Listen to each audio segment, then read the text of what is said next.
Well, let's turn over to 1 Corinthians 8 and let's look at this just very practical passage. You know, at first it might not seem practical to us, but like Paul usually does in his letters, he's moved from theological training to practical application of that theological training.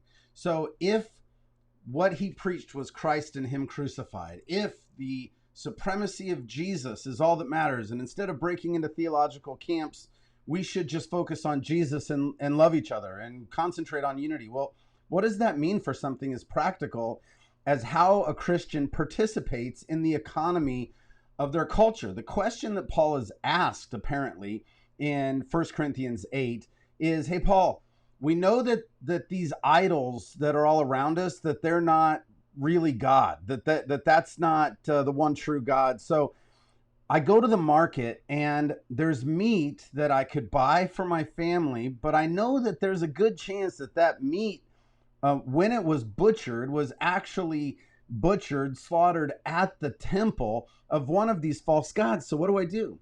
Man, like so many things, if we're going to be good Bible readers, we have to really do exegesis, which means we figure out what this meant when it was first written, when it was first read, before we figure out what it means for us. And so instead of saying, man, how do I apply this instruction about food sacrifice to idols, we're going to have to say, how did the first people who read this understand this? And for us to do that, we might have to transport ourselves back into the world that Paul is writing in Corinth, where Corinth is just this mashup of culture. Like every ancient culture is there. And so you can imagine the entire Roman pantheon, the entire Greek pantheon, some of the Egyptian gods being worshipped, that there was just a lot of idolatry. And these idols had names. They were Zeus and Apollo. They were Diana and Aphrodite. They were Mars and Ares.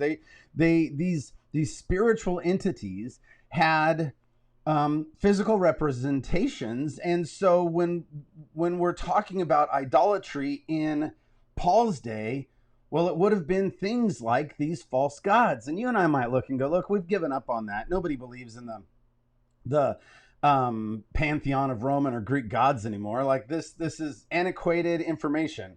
Well, it might be in that practice antiquated. But Paul is saying something here that is so important for us to think about and understand, because let me challenge you with this. Could it be that if there was any spiritual power behind Ares and Mars, Apollos and Zeus, that those spiritual entities haven't gone away, but maybe in our culture present themselves in different ways? Do you remember Paul saying to the people in Ephesus, our battle is not against flesh and blood, but against the powers and principalities and the forces of evil in the heavenly realms?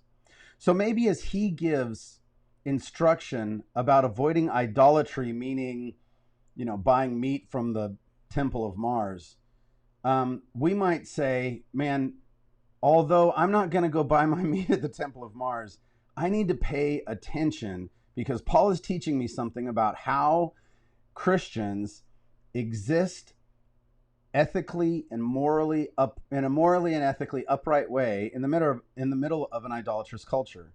And I might say, look, the gods no longer go, these false idols, these false gods, they no longer go by the name of Ares and Mars, Apollos and Zeus, but they do go by the names of greed and violence and selfishness and pride. And after the Age of Enlightenment, man, we pride ourselves in not being superstitious, but that doesn't mean that we are not spiritual, and it doesn't mean that our battle is no longer against the powers of evil in the heavenly places. We would be wise to think deeply about what Paul's saying here and then figure out how we can apply it to ourselves. Verse 4, therefore, as to eating food offered to idols, we know, look, this is foundational. These words are super foundational teachings of the Apostle Paul. People point to 1 Corinthians 8 as we're trying to understand the actual universe that we live in. We know that an idol has no real existence and that there is no God but one. So Paul says, look, we know that when you go see a statue, that statue is not alive. And we know that there is only one capital G God. And yet, look at verse 5. For although there may be so-called gods in heaven or on earth. And a lot of translators would say, man, I think the translators of the ESV missed it here, saying so-called gods, like they don't really exist. No, Paul, the word "so" is not in Paul's original writing. So what Paul says is more properly, for although there are called things that we call gods in heaven or on earth, as indeed there are many gods and many lords, like these words that the theos and the kurios, like these lords and gods. He's saying, yeah, we're admitting that there are a lot of them. We're also admitting that the God of the Bible, Yahweh, is the one true God. The picture of the spiritual realm in the Bible is busy, is populated. It is not God by himself in the heavens just waiting for people to get there, but rather the Bible from Old Testament to New Testament presents both good and evil spiritual beings and a very populated spiritual realm. So Paul says, look, there certainly is spiritual force behind Mars and Aphrodite and Diana and Zeus and Apollo. But we know that God is the one true God, that Yahweh is the one true God. So he continues, yet for us there is one God, the Father, from whom all things and for whom we exist, and one Lord, Jesus Christ. So he says, look, we are, as you go and participate in the culture, know that all of that is fake. All of that is, it's not that there's not spiritual power behind it. It's just that these gods of, Zeus might claim to be the God of all gods, but he's not. In our day, we might say the almighty dollar claims to be the God of all gods, but it's not, like greed or lust or any of these spiritual forces that attack Christians. So those aren't the God of all gods, the Lord of all lords. We know him. His name is Jesus. Well, so Paul says, that's what I want to tell you, that as you go into the marketplace, man, don't worry that you're going to accidentally, change religions by the way you live. However, or by the way you purchase food. However, keep going. However, not all possess this knowledge, but some, through former association with idols, eat food as really offered to an idol, and their conscience, being weak, is defiled. He says, okay, you're right. God is the only true God, and we're not going to accidentally change the fact that God is God by the way we exist in the economy, in our culture. And yet I want you to think about this, that not everybody knows that, and that our witness matters as people watch us live. If we participate fully in these gods, there it was meat to idols. For us, maybe it's lust and greed and pride and ambition and whatever the gods of our world may be.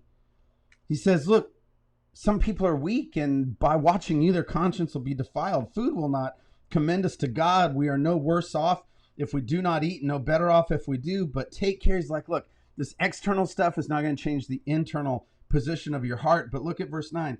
But take care that this right of yours does not somehow become a stumbling block to the weak. And we're going to talk about that more in chapter 9. But man, what if that was a paradigm that you lived your life through? That by exercising your rights, you might not become a stumbling block to the weak. I mean, would that change the way you talk? Would that change the way you entertain yourself? Would that change the things that you worship? And here's the big idea, and I'm out of time. I wish I could go for a long time on this, but here's the idea. Paul is saying, look, it's not about buying meat. It's about who you worship. I say that again. It's not about what store you shop at, what movies you watch. It's about who you worship. And if you are worshiping something that is not the one true God, then you're in error. And if by the way you live, you are causing other people to stumble over those false gods, those idols, then also we are in error. And it's not about eating meat or not eating meat. It's about worship. It's about who you sacrifice to. It's about what you sacrifice. Be a living sacrifice. We'll talk more about that tomorrow. Have a great day. Be loved.